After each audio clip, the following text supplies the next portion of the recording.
Salut François, pour savoir d'où vient ton problème, tu dois commencer par faire un test. Le premier, c'est moteur tournant. Donc là, je l'ai éteint parce que sinon ça fait trop de bruit pour que je m'explique.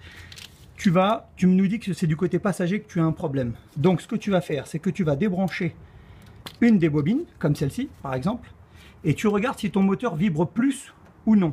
S'il vibre plus, c'est que la bobine est bonne et donc tu peux le rebrancher. Ta panne ne vient pas d'ici. Tu fais la même chose avec la seconde, la troisième et la quatrième qui est au bout. Si jamais, à un moment donné, le moteur se met à vibrer plus, cela veut dire que ta bobine ne fournit pas l'électricité au câble antiparasite. Maintenant, attention, tu peux avoir plusieurs pannes tu peux avoir plusieurs problèmes sur une seule panne. Je t'explique. Moi, sur ma voiture, tu vois que cette bobine est neuve. Moi, ma bobine était donc HS et j'avais un câble antiparasite à l'arrière qui était HS, ce qui me donnait un multiple code erreur, alors qu'en fait, c'était simplement un câble et une bobine. Maintenant, pour tester, pour vérifier si jamais tu n'es pas sûr de savoir quelle bobine est HS, tu peux très bien faire démonter ces bobines-là. C'est très simple à enlever, hein.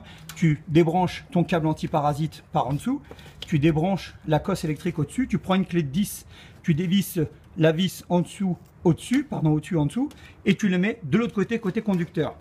Si jamais tes bougies noires que tu nous expliquais finissent par être de l'autre côté, alors tu peux être sûr que ça vient de tes bobines. J'espère avoir été assez clair. Maintenant, si jamais c'est les knock sensors, ce qu'on appelle les capteurs de cliquetis, ils se trouvent là-dessous. Donc là, tu ne peux pas les voir, tu ne peux pas les tester. Le seul moyen, c'est de le brancher sur un ODB2. Et là, il faut que tu ailles chez GMC. Je te montre à quoi ça ressemble. Donc, on a ça dans la voiture. Tu branches.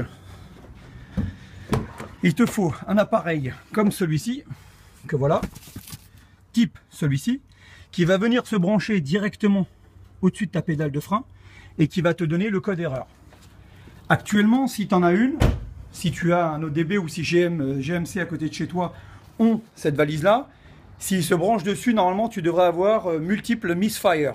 Si c'est ça, ça viendrait donc forcément de tes bobines ou de tes câbles ou de tes bougies, mais tes bougies, tu viens de nous dire que tu les as changées. Donc fais un essai et tiens-nous au courant. Bonne chance François, à plus tard.